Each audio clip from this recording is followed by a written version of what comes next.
Are you looking to simplify your garage door access by programming 2 garage doors to operate with just one keypad? In this video, we'll walk you through the easy steps to make it happen.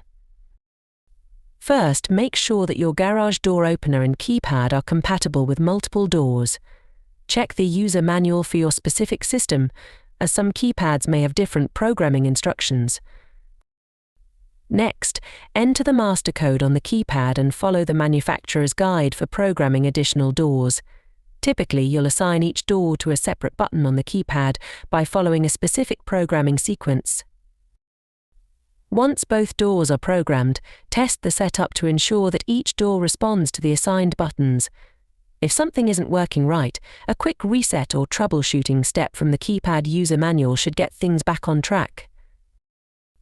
With just a few steps, you can have the convenience of controlling multiple garage doors with a single keypad, no more fumbling around with multiple remotes.